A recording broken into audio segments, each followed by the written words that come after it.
Hello and welcome to the second episode of Disability Bites. This is a news podcast raising awareness of disability issues and knocking down the barriers. But this episode is a bit different because it's usually audio, but now you can see me, hello, and you can see Libby, hi. Hi. And we're doing a kind of special, well, we're doing a kind of user one, but because the the big subject at the moment is coronavirus, so we thought, oh well, let's speak about coronavirus because everybody's speaking about it. Because we wouldn't be left in the dark and speak about anything else because it wouldn't seem right. Oh, So we've got different things coming up on the show. We've got I've got some news about Wimbledon and the Edinburgh Festival. Big news coming out of that. And Libby, you've got news on IT, is that right?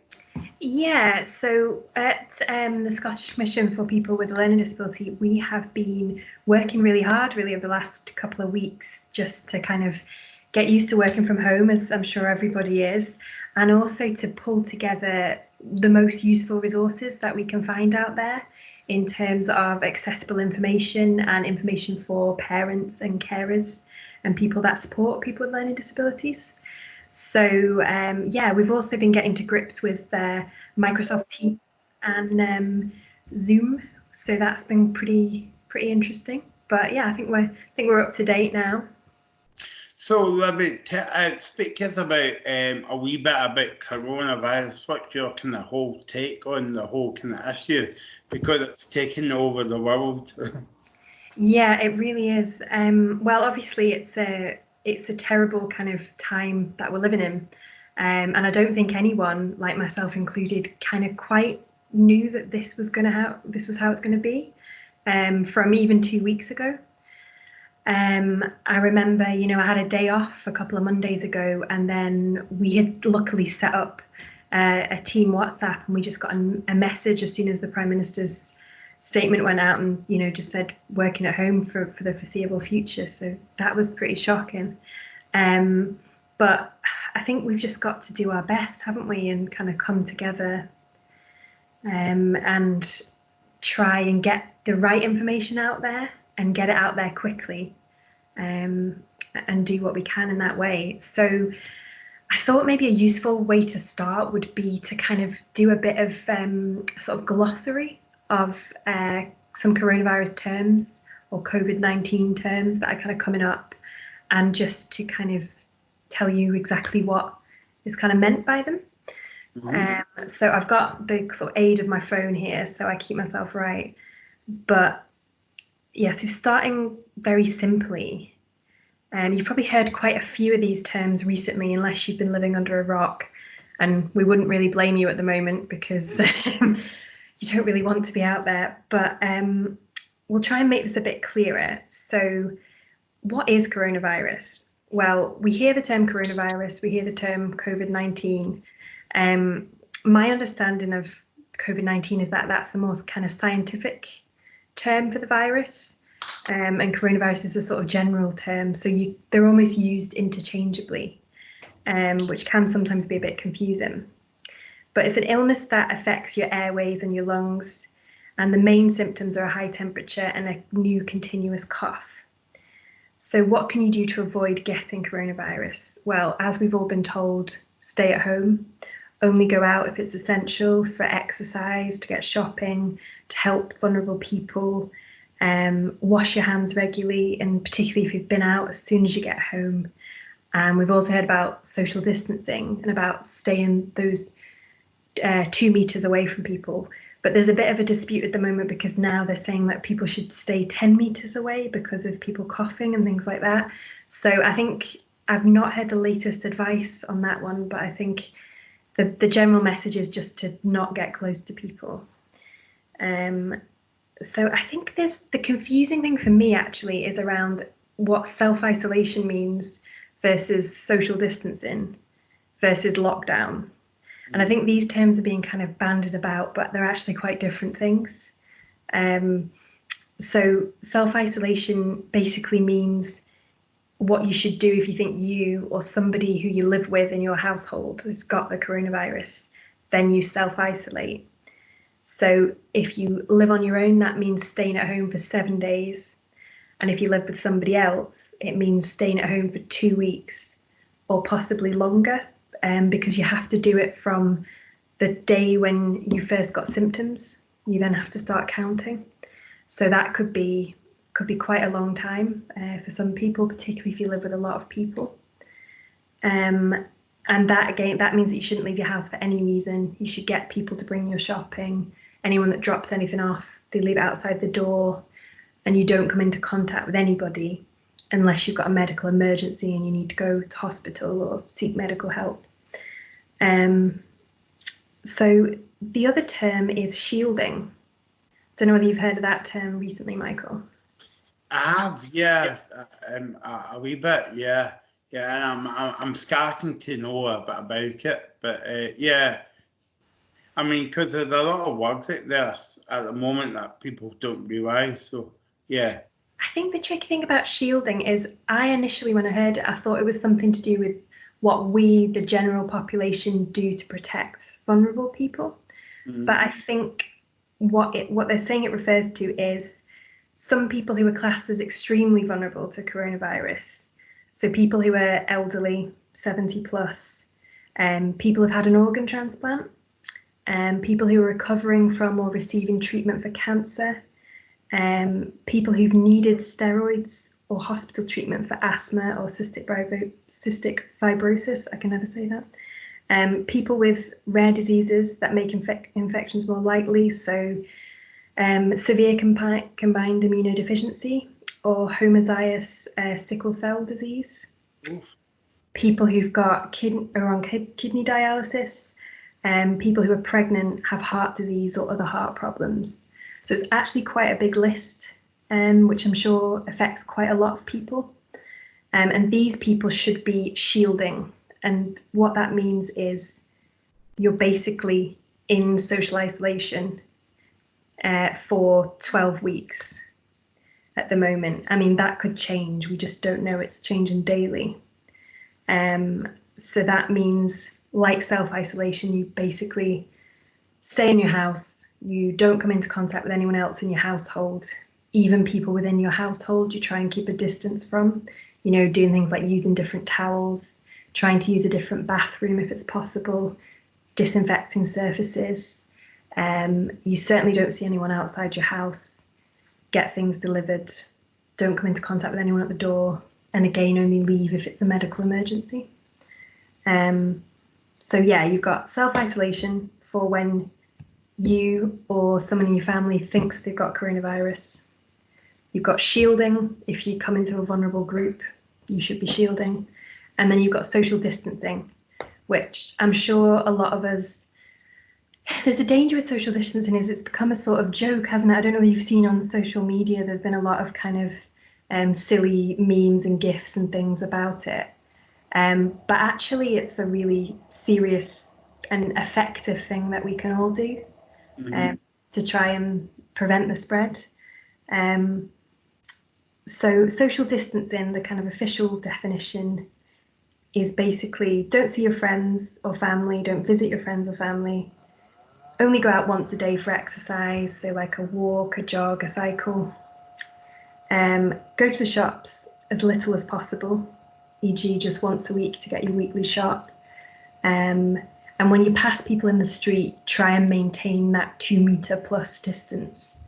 I know it's been stressing me out a little bit lately, as I'm sure it has other people, when I've been in supermarkets or even passing people when I'm kind of going out of my daily exercise, and the proximity, like how close people get to you, the message still doesn't quite seem to have got through. I don't know about you, Michael, whether that's happened to you or whether you've been out recently. Yeah, well, I mean that was my first experience of going out to the shops last weekend, and it was a bit scary at first because they were only letting so many people into the shop. But when you finished shopping, they you know how you automatically just go out. Well, they were waiting for like a wee while, and then like a group of people, maybe like 5 or 6 people, that was in the shop, or even less, because I've heard of some supermarkets only let one person into the shop, Really? and in my local shop that I go to sometimes, they have like tape on the floor to like where to stand Yeah, and mine stuff. too. But I don't know if you notice, Libby, when you go out at night or at the weekend for your once a day walk, it's like when people's walking behind, if somebody's in front and somebody's walking behind you, the person at the front would move so that the person behind you would go in front of them. You know what I mean? Because they don't want to be walking beside them, even though they're not walking beside them. But so it's just about getting used to it. Yeah, yeah, no, I think you're right. People are just still getting used to it. And we'll hopefully get better at it as time goes on. But yeah, no, there are certainly some people who still come too close, but I think Yeah. you're within your rights now to say, you know, Mm. please maintain a distance. And 'Cause yeah, also, when you go out, you have to wear your fancy gloves. yeah, well, luckily I am, as somebody who's quite keen on disinfecting things in general anyway, I'm a first aider at work, and we had a very small supply of nitrile gloves which had gone out of date. And I hate things going to waste. So I'd actually taken some of those home because I was like, well, you never know, could use them for cleaning. And now I've actually been wearing them to the shops. Particularly, I've been shopping for my neighbour who's elderly sometimes, and I've been wearing the gloves when I do her shop because I'm like, need to be extra safe. So yeah, you never know what you might come in useful over this time, I think. And I suppose it's a good point to say that SCLDs make up sorry, the Scottish Commission for Learning Disability. They make an easy read guide as well. And if anybody wants a copy, just go into the Facebook page or Twitter, but also you can email us as well. And I'm sure Libby or myself will email you a copy. The email address is disabilitybites@gmail.com. Yeah, Michael, definitely. We've actually been collaborating with a lot of other organisations in the learning disability sector, and we've pulled together a Google Drive, which has loads of stuff from all over the UK and stuff from Europe as well. There's a great organisation called Inclusion Europe, and they even did a easy read on Microsoft Teams, which I thought was really cool to kind of help people get to grips with staying connected. So that's on there. There's funding advice. There's board maker sequences about washing your hands. There's like official sort of government advice, which has been put into easy read on shielding, social isolation, social distancing, staying connected. Yeah. And equally, if you are watching right now and you have a resource which you think should be on there, please do email either disabilitybites@gmail.com or scld@admin.co.uk, and we'll make sure that it's added to the drive and get it out there to people.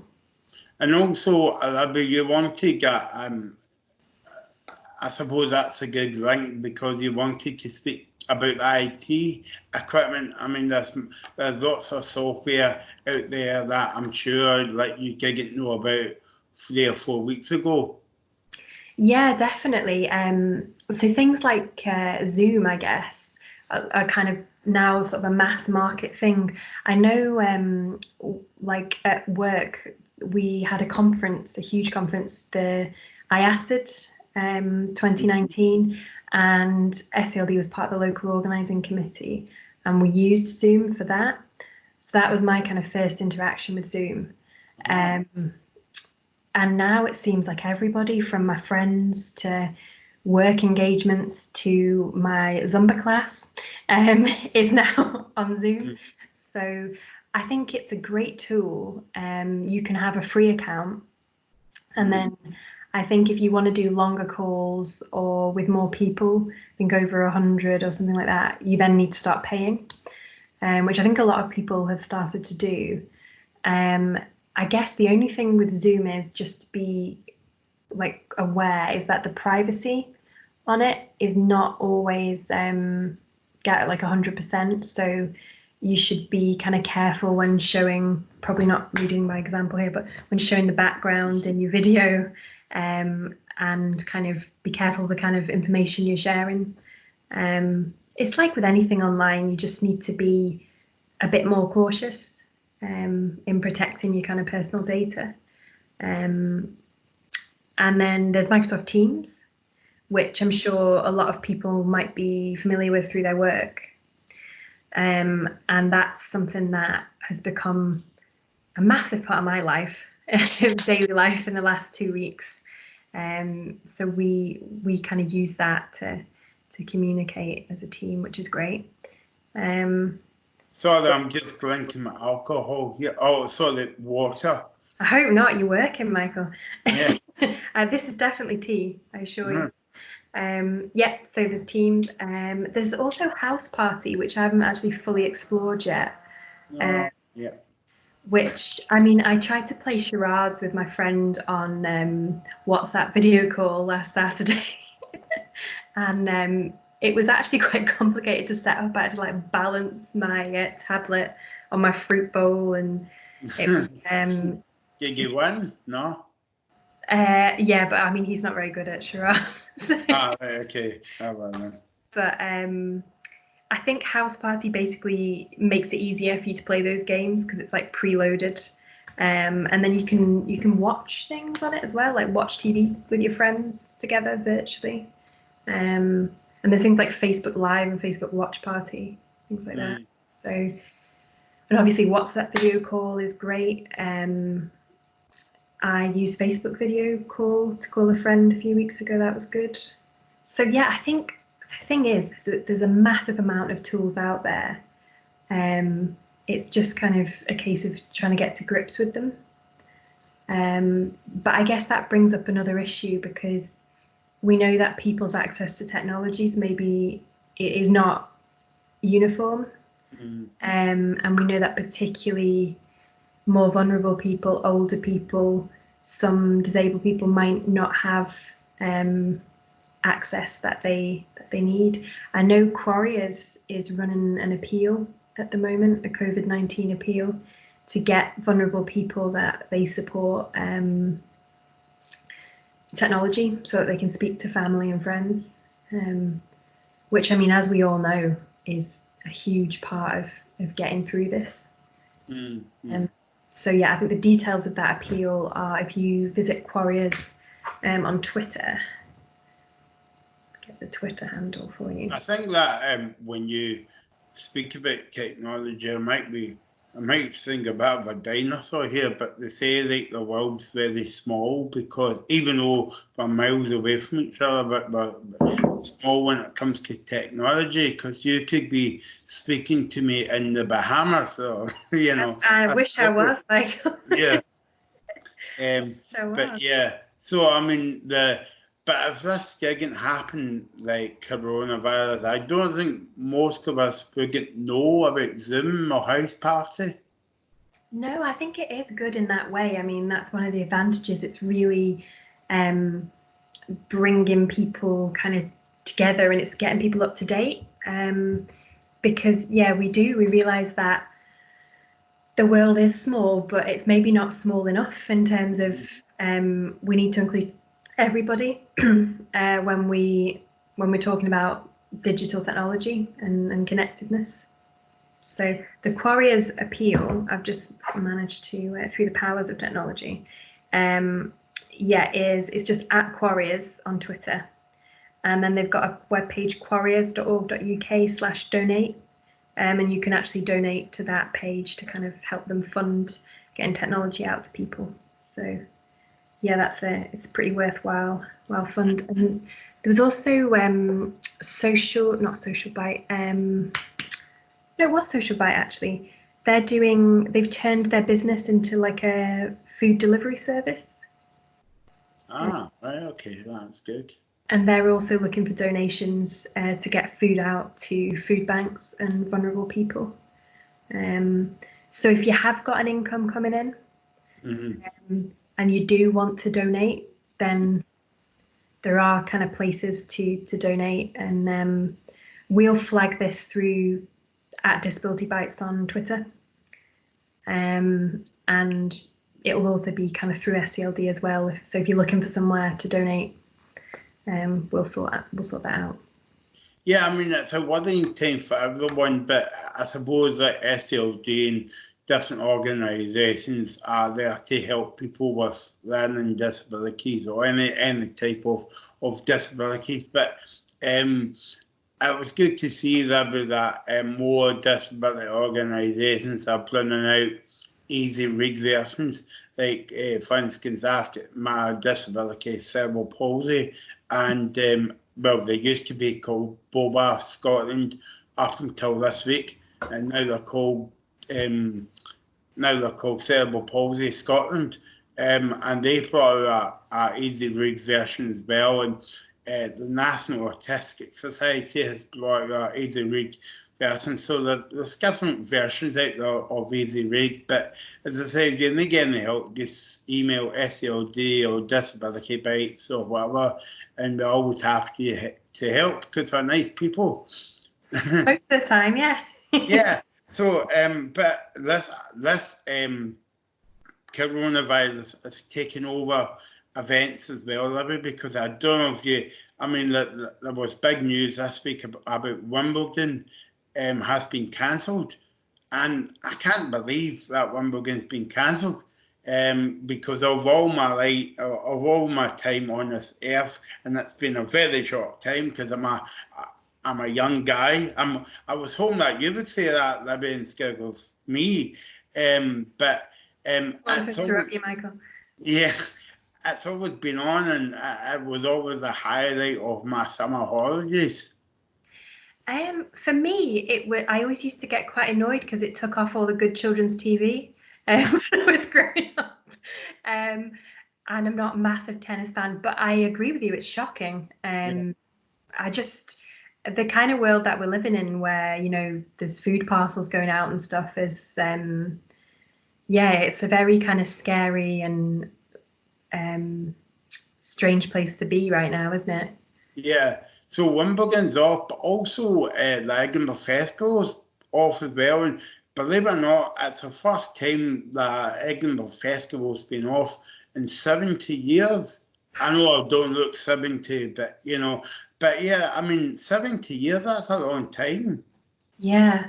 It's, I know it's such a part of summer here in Scotland, isn't it? You just pop along for a weekend or two, or you go and meet a friend and see some shows. It's weird to think, yeah, that's something so sort of integral to kind of your plans is gone. Yeah, it's very strange. And also, like, a couple of days ago, there was talk of this for weeks and weeks and weeks, but the final made a decision that the Olympics won't be this year, it'll be next year. So that means the Paralympics will be next year, but the Paralympics has been moved from the 24th of August till the 5th of September 2021. It's going Tokyo, no, Tokyo, but it's been moved a year. So everything's been kind of moved about because I know that we were meant to go out a few months ago to the I Write Book Festival. And I'm not sure if that's going to be rescheduled. I don't think so. I don't know. It might be something that's quite difficult to reschedule, but well, Yeah, everything is, isn't it? yeah. I don't know. Yeah, we were going to the Health and Social Care Alliance Scotland's Humans of Scotland book talk, and that was a book made up of stories of people with disabilities and long-term health conditions. So obviously that had to be cancelled along with the festival. We had quite a lot of events coming up, didn't we? We had Yeah, disability arts card consultation. yeah, that's right. Yeah, yeah.